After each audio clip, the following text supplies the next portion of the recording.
오늘 예수 안의 유익이라는 제목으로 오늘 나누겠습니다. 지난 2달 동안 고난주간과 부활주의를 맞아서 요한복음에 나타난 예수님의 소개에 대해서 살펴봤습니다.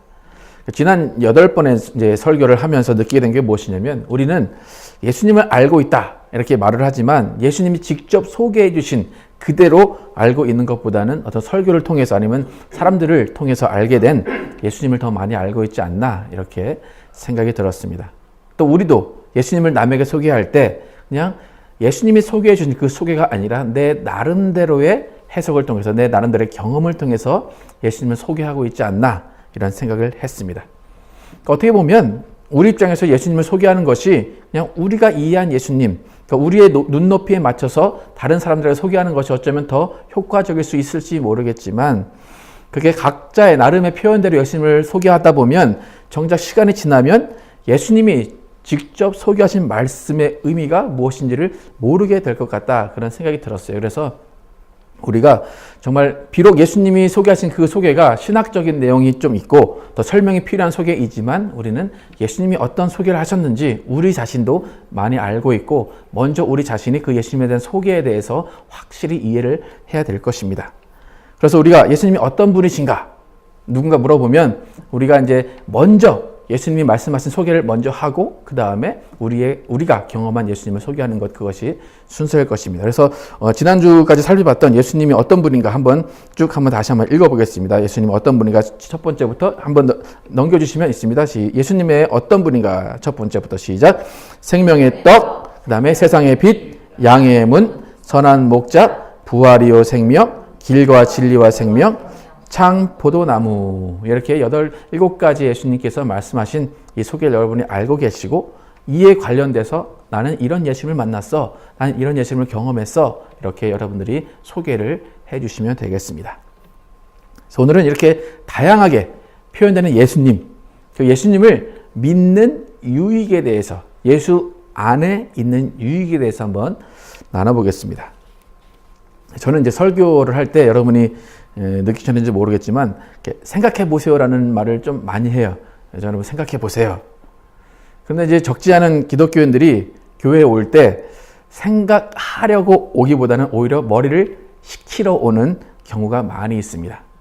그러니까 세상에서 찌들어서 영혼에게 휴식을 주고 안식을 줘야겠다라는 생각으로 또 마음의 위안을 받으려는 성향이 강한 사람들이 많이 있습니다. 그래서 안 그래도 세상에서 많은 생각하고 정말 피곤해 죽겠고 머리에 복잡한데 교회 와서는 좀 쉬고 싶다, 교회 와서는 그냥 아무 생각 없이 설교를 듣고 싶다라고 하는데, 저 같은 경우는 설교할 때도 자꾸 생각하라고 하니까 더 피곤함을 느끼실 수도 있을 거예요. 그래서 이제 어떤 분들은 복잡한 설교 내용보다는 이제 웃고 눈물 흘리고 마음이 뻥 뚫린 그런 설교를 더 좋아하시는 분들도 있습니다. 이제 그런 설교에 비춰보면 제 설교는 자꾸 생각해 보라고 그러고 이제 답이 뭐냐고 자꾸 물어보고 좀 귀찮게 하는 설교라고 할 수 있어요. 그런데 제 생각에는 기독교인들이 삶의 패턴을 바꿀 필요가 있는데, 그 삶의 패턴을 바꾸기 위해서는 분명히 생각이 필요하고 고뇌가 필요하다는 것입니다. 그러니까 분명히 세상에서 고뇌하고 연구하고 경쟁하는 그 가운데 머리가 복잡해져요. 그래서 어느 한순간은 쉬는 시간이 필요해요. 근데 그 머리가, 우리가 이제 기독교인들이 그 머리가 쉬는 시간, 생각을 잠시 접어두는 시간이 교회여서는 안 된다는 거예요. 그러니까 세상에서 똑같이 다른 사람들과 살다가 교회에서는 잠깐 쉬고 세상에 나간다면 그냥 보통 사람들이 휴일에 쉬는 것과 똑같은 그런 현상밖에 일어나지 않습니다. 그러니까 우리가 교회를 다니는 의미가 없다는 거예요. 그래서 인생, 라이프, 삶의 스타일의 전환은 생각의 전환에서 시작이 되는데, 그것은 생각을 바꿀 때, 나의 시각이 바뀔 때에 나의 삶이 바뀔 수가 있어요.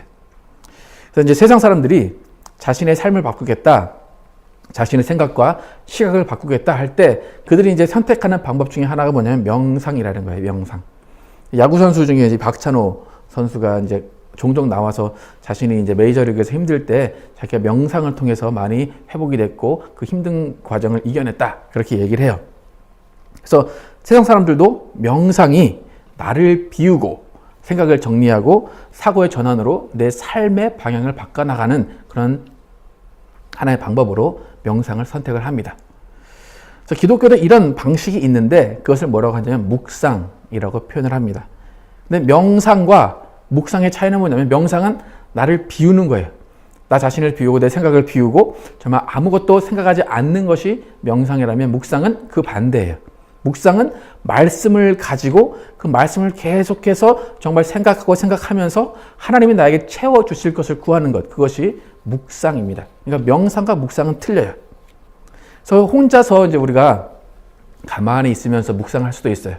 가만히 있으면서 말씀을 가지고 읽고 그것을 눈을 감고 묵상할 수도 있는데 제 생각에는 그렇게 혼자 하는 묵상도 필요하지만 설교가 중요한 이유는 설교 시간에 묵상의 주제를 제시하는 시간이다 이렇게 생각이 들어요. 또 더 깊은 묵상을 할 수 있는 그 초대하는 시간이 설교가 아닌가 이렇게 생각이 됩니다. 그러니까 설교 시간은 조용한 묵상은 아니에요.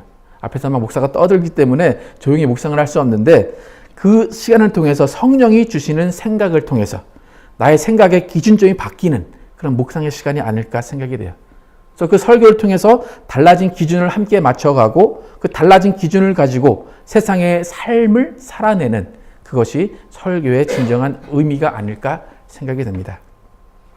그러니까 교회에서는 묵상하고 생각하고 그 정리된 생각, 하나님이 주신 생각을 가지고 그 다음에 세상에 나가서 그 세상에 나가서는 단순하게 그 주일에 묵상한 것, 주일에 하나님께서 나에게 주신 것을 지키며 살면 돼요.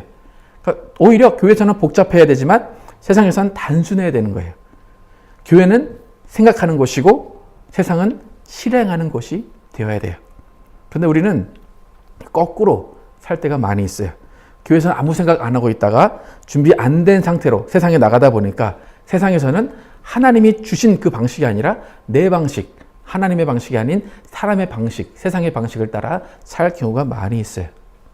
여러분 저번에 제가 몇 번 말씀드린 것 같은데 몇 개월 전에 허태균이라는 이제 고려대 심리학과 교수가 한 강연에서 이렇게 말해요. 한국 사람들은 생각이 참 많다 그렇게 말을 해요. 그래서 그 말을 좀 이렇게 전문적인 용어로 뭐라고 말했냐면 주체성이 강하다. 한국 사람들은 주체성이 강하다. 이게 뭐냐면 각자 자기 나름대로 생각을 많이 한다 이거예요.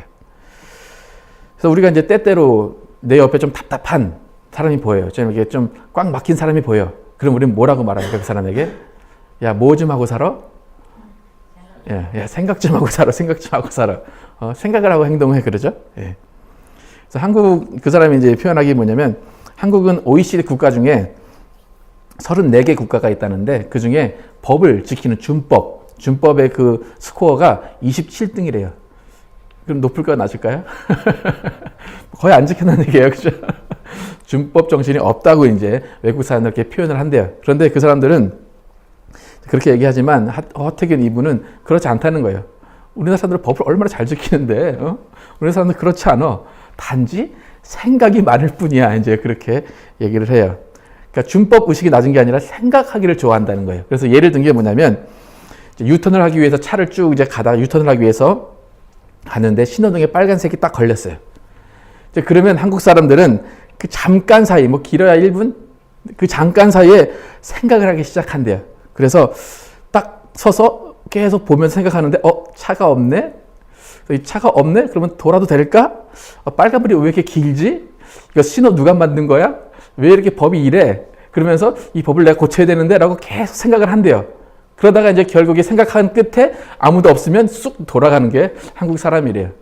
그 결국 법을 어기는 건데 그 법을 어기려고 어기는 게 아니라 그 법을 만들어 놓은 사람들이 잘못 만들었다고 생각을 하기 때문에 그렇게 유턴을 해서 간다 그래요. 그러니까 내가 생각하면 해도 될 것 같은데 그래요. 그러니까 우리가 주차 같은 거 문제도 그렇죠.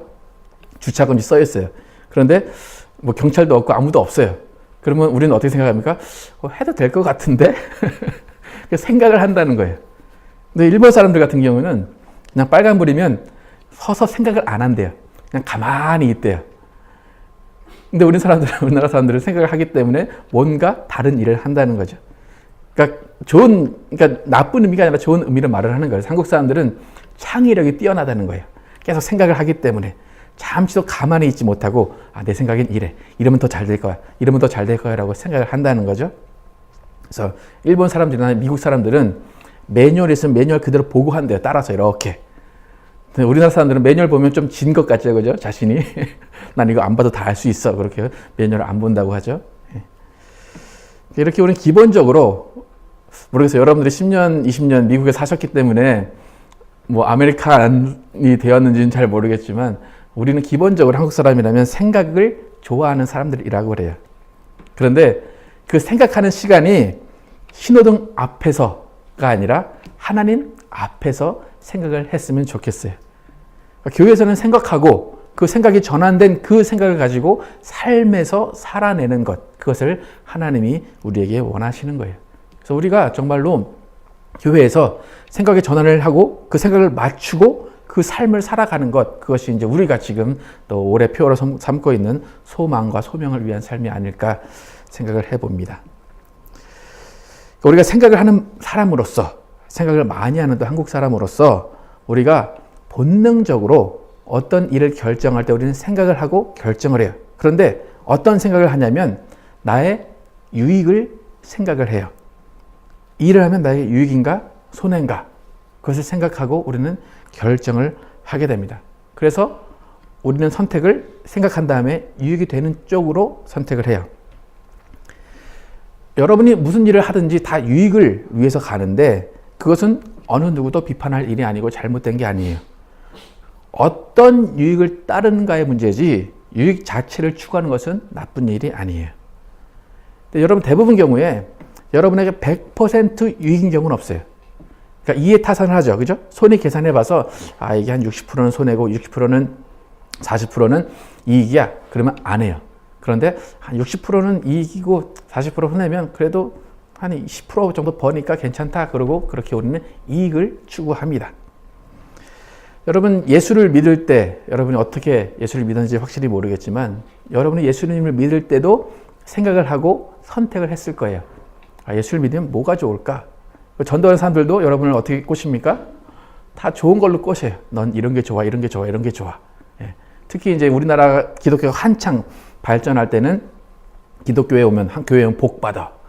다 잘 돼. 자녀가 잘 돼. 그런 유익을 이제 이야기했기 때문에 교회가 잘 됐습니다. 그리고 교회에서 오니까 또 그것이 잘 됐습니다. 여러분 예수를 믿고 있다. 여러분 이 자리에 오셨다는 것은 여러분은 유익이 있다라고 판단하셨기 때문이에요. 여러분 예수님을 믿는 것이 유익입니까? 손해입니까? 그죠? 당연히 유익이죠. 그죠? 예. 우리는 분명히 예수를 믿는다는 것을 유익으로 알고 있습니다. 오늘 본문에서도 바울은 빌립보 교회에게 또 자기에게 예수 믿는 것, 예수 안에 사는 것, 예수와 함께 있는 것이 유익이다 라고 이야기를 합니다. 그런데 어찌 보면 겉으로 보면 바울이 유익이라고 말하는 것이 유익이 아닐 수도 있어요. 세상 사람들이 볼 때는 그게 뭐 유익이야. 그런데 바울은 유익이다 이렇게 얘기를 해요. 바울이 어떻게 얘기했는지 다시 한번 오늘 본문을 한번 읽어보겠습니다. 20절에서 24절 다시 한번 읽겠습니다. 시작. 나의 간절한 기대와 소망을 따라 아무 일에든지 부끄럽지 아니하고 오직 전과 같이 이제도 온전히 담대하여 살든지 죽든지 내 몸에서 그리스도가 존귀히 되게 하려 하나니 이는 내게 사는 것이 그리스도니 죽는 것도 유익함이니라. 그러나 만일 육신으로 사는 이것이 내 일의 열매일진데 무엇을 가리는지 나는 알지 못하노라. 내가 그 두 사이에 끼었으니 떠나서 그리스도와 함께 있을 욕망을 가진 이것이 더욱 좋으나 그러나 내가 육신에 거하는 것이 너희를 위하여 더 유익하리라. 바울은 지금 두 가지 유익 사이에 끼어 있어요. 그러니까 손해가 아니라 유익 사이에 끼어 있어요. 한 가지는 뭐냐면 예수님과 함께 죽어서 천국에서 예수님과 함께 사는 그 유익이 있고 또 하나는 이 땅에서 그냥 살면서 예수님과 동행하면서 열매 맺는 삶을 통해서 자신에게 오는 유익을 얻는 것. 그 두 가지 유익에 끼어 있어요. 근데 결과는 되게 상반돼요. 그죠? 죽느냐 사느냐. 그런데 두 가지는 다 유익이라 이렇게 이야기합니다. 24절에 보면 자신만 생각하면 죽음으로써 예수님께 가는 것이 유익이다. 이렇게 생각을 해요. 그런데 또 자신과 여러 사람의 유익을 생각하다 보면 죽지 않고 그냥 교회에 살아서 교인들과 함께 있는 것, 그것이 유익이다. 또 이렇게 이야기를 해요. 그래서 23절에서 바울은 나는 알지 못한다. 그렇게 얘기해요. 뭐가 유익인지, 나는 죽는 것이 유익인지 사는 것이 유익인지 둘 다 유익이긴 한데 나는 무엇을 선택해야 될지 모르겠다. 그래서 나는 알지 못한다. 영어 성경에 I don't know라고 밖에 나와요. 죽으나 사나 다 유익이다. 그러니까 예수 안에서 바울이 말하기는 예수 안에서 손해가 있습니까? 없습니까? 예. 죽어도 유익, 살아도 유익이라는 거예요. 근데 공통점은 또 뭡니까? 죽어도 예수님과 함께, 살아도 예수님과 함께. 예. 예수님과 함께 한다. 이것이 유익이라는 거예요. 그러니까 무엇이 나쁜가? 그래서 나는 이걸 선택할 거야. 그게 아니라는 거죠. 둘 다 유익인데 어떤 걸 선택할까? 그게 고민이라는 거예요. 여러분, 사랑하는 사람과 집에 있든지 밖에 나가든지 똑같은 거죠. 사랑하는 사람과 함께 있다는 것, 그것이 중요하다는 거예요. 결국 바울이 내게 유익이다 한 것은 예수님 자체에 있다는 거예요. 예수님과 함께 있는 것, 그것이 내게 유익이다. 그렇게 말을 했어요. 그러니까 예수님이 우리에게 주시는 것은 모든 것이 유익이다. 이렇게 여러분이 생각하시면 됩니다. 손해보는 것은 하나도 없다. 믿으십니까? 바울은 어찌 보면 그냥 이 한 부분만 보면 유익만을 추구하는 사람 같아요. 그죠? 바울이 너무 유익만을 추구하는 거 아닌가? 자기만을 위한 삶 아닌가? 라고 생각할 수 있는데 이것이 올바른 생각인지 아니면 인간적인 생각인지 아니면 하나님도 예수님도 이렇게 우리의 유익을 구하라고 하시는지 한번 살펴보겠습니다. 요한복음 16장 7절 함께 예수님이 어떻게 말씀하셨는지 읽어보겠습니다. 시작. 그러나 내가 너희에게 실상을 말하노니 내가 떠나가는 것이 너희에게 유익이라. 내가 떠나가지 아니하면 보혜사가 너희에게로 오시지 아니할 것이요 가면 내가 그를 너희에게로 보내리니. 예. 예수님도 우리의 유익을 위해서 모든 일을 하셨다는 거죠. 내가 떠나는 것이 너에게 유익이야. 예. 예수님이 떠나셔야지만 성령이 우리에게 오셨기 때문에 예수님은 우리의 유익을 위해서 떠나시고 성령님도 우리의 유익을 위해서 오셨어요. 바울이 뭐라고 말했습니까? 고린도서 12장 7절에 각 사람에게 성령의 나타남을 주심은 유익하게 하려 하심이라. 모든 초점은 우리의 유익이에요. 겉으로는 뺏어가는 걸 수도 있어요. 겉으로는 너의 죽음을, 너의 목숨을 달라 할 수도 있지만 그것이 유익이라는 거예요. 그래서 우리의 삶의 기본 전제는 유익을 따라 사는 삶이에요. 근데 중요한 것은 그 유익이 참된 유익이냐 아니면 나의 욕심과 나의 욕망을 이루는 것이냐, 그 차이인 거예요. 여러분, 예수님이 성령이 너희와 함께 계시는 것이 유익이다 말씀하시고 바울도 성령이 너희와 함께 계시는 것이 유익이다 말씀하세요. 여러분, 지금 성령이 여러분 안에 계셔서 여러분과 함께 살고 계시고 여러분을 이끄시고 여러분에게 정말 무슨 말씀을 하시는 그 모든 것이 여러분의 유익이라고 믿으십니까? 예. 유익이라고 믿는다면 여러분은 어떻게 하셔야 되는 것입니까? 성령님과 함께 동행하고 말씀을 따라 살아야 됩니다. 그죠? 예. 근데 때로는 우리가 말씀을 듣습니다. 그죠? 성령님이 이렇게 해라. 말씀을 듣는데 때로는 손해가 다 같이 생각이 들 때가 있다는 거죠. 예. 그러면 우리의 생각이 맞습니까? 성령의 생각이 맞습니까? 성령의 생각이 맞다는 거죠. 예. 우리는 고민할 필요가 없는데 자꾸 고민할 때가 많이 있어요. 성령님, 이거 정말 해야 됩니까? 내가 저 사람에게 사랑을 베풀어야 됩니까? 예. 내가 저 사람을 도와줘야 됩니까? 예. 성령은 해라. 우리는 고민하게 될 때 우리는 무엇이 유익인가 생각을 해야 됩니다. 그래서 바울과 같이 또 예수님과 같이 성령님을 모신 그것이 유익이다 이렇게 증언할 수 있는 삶을 사는 것, 그것은 우리의 생각이 바뀌어야 되고 우리의 시각이 바뀌어야 돼요. 아까도 말씀드렸듯이 성령이 우리에게 생각을 주시는데 그 생각을 우리가 가지고 묵상하고 생각할 때에 우리의 삶에서 그 생각이 적용이 될 수 있다는 거예요. 바울이 자신이 가졌던 유익이 많았던 사람이에요. 그는 돈도 많았고 학벌도 있고 그는 신분 자체도 로마인으로서 누구와도 비교할 수 없는 유익이 있었어요. 그런데 그 유익 자체를 자신은 이것이 나에게 유익이 아니라 나에게 더 큰 유익이 있다라고 생각을 했어요. 그래서 바울이 생각한 유익의 실체가 어떤 건지 빌립보서 3장에서 말하고 있는데 함께 한번 읽어보겠습니다. 함께 읽겠습니다. 시작. 그러나 무엇이든지 내게 유익하던 것을 내가 그리스도를 위하여 다 해로 여길 뿐더러 또한 모든 것을 해로 여김은 내 주 그리스도 예수를 아는 지식이 가장 고상함을 인함이라.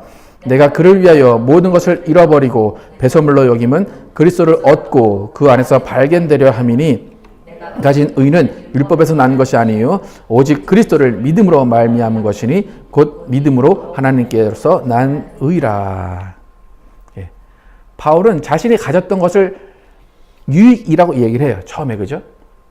이것이 유익이다. 그런데 이 유익이 해로 여긴다는 거예요. 이 유익이 나쁘다 그게 아니라 이 유익을 오히려 해로 여기는 것은 뭐예요? 더 큰 유익이 있기 때문이에요.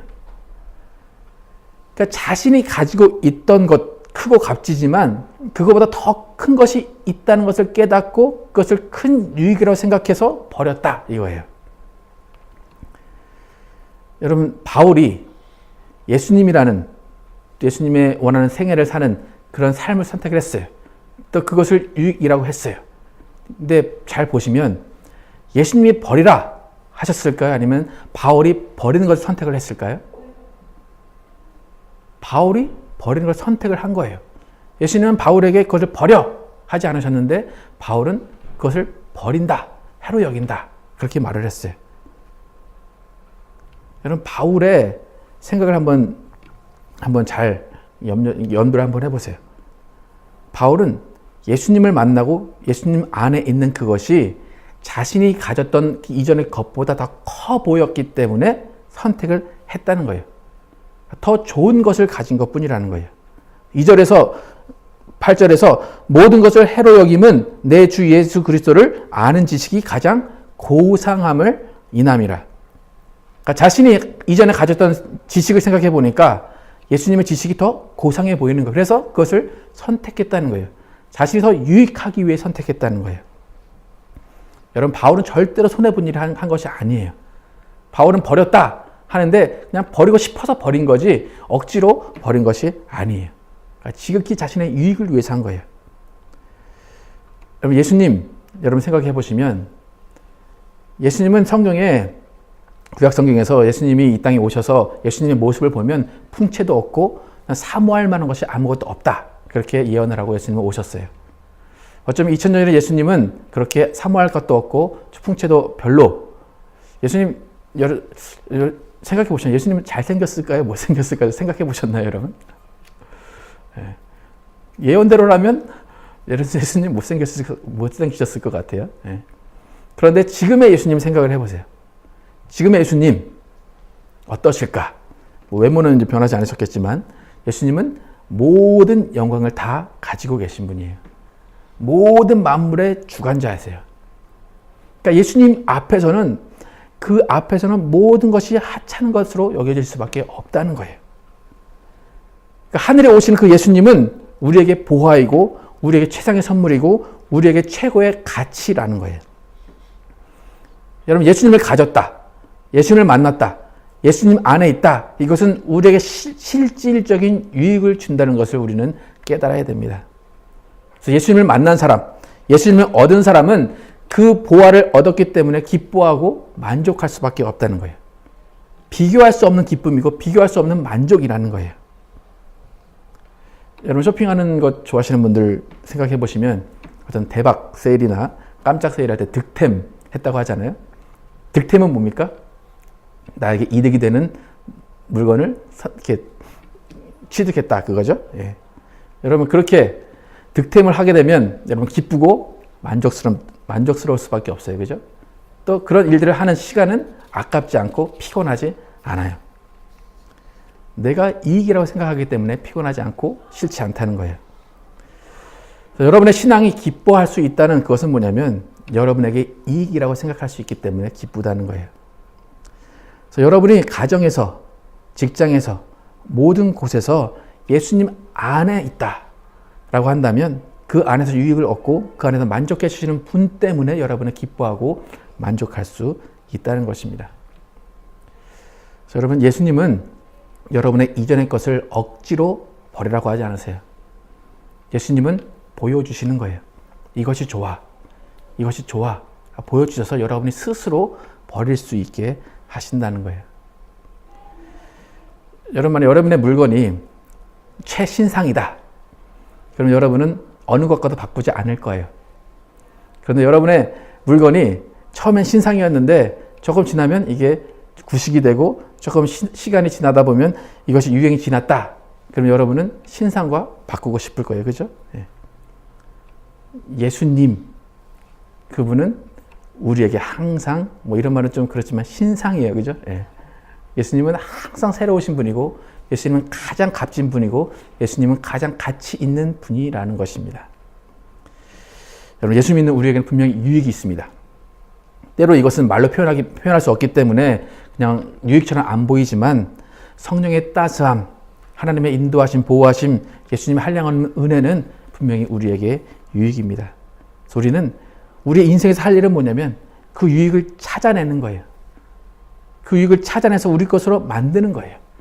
예수님 안에는 무궁한 보화가 있고 예수님 자체가 보화이기 때문에 그 안에 들어가서 그 유익을 찾아내는 것이 우리의 신앙생활이라는 것입니다. 만약 여러분이 지금 기쁨이 없다. 그러면 기쁨을 찾으러 예수님 안으로 가시기 바랍니다. 예수님 안에서 그 기쁨을 찾는 것, 그것은 묵상이고 생각입니다. 그래서 보화라는 것은 내 생각이 바뀌고 내 시각이 바뀔 때에 그 보화를 찾을 수가 있을 것입니다. 여러분, 세상 지금 혼자 다 지고 가는 것 같이 힘든 신앙생활 하지 마시고 정말 예수님 안에서 유익을 찾은 그 기쁨으로 신앙생활을 하시기 바랍니다. 예수님은 우리에게 성령이 너희 안에 오신 것이 유익이다. 바울도 그렇게 말했습니다. 여러분 안에 성령이 계시니까 그 성령님에게 물어보세요. 성령님, 내 안에서 예수님이 주시는 유익이 뭡니까? 오늘은 내가 어떤 유익으로 기뻐함을 얻을 수 있습니까? 물어보시고 정말로 유익이신 성령님, 유익이신 예수님과 함께 있음으로써 그 기쁨과 만족으로 정말 찬양하는 삶을 사시는 여러분과 제가 되기를 예수 이름으로 축원합니다. 기도하겠습니다.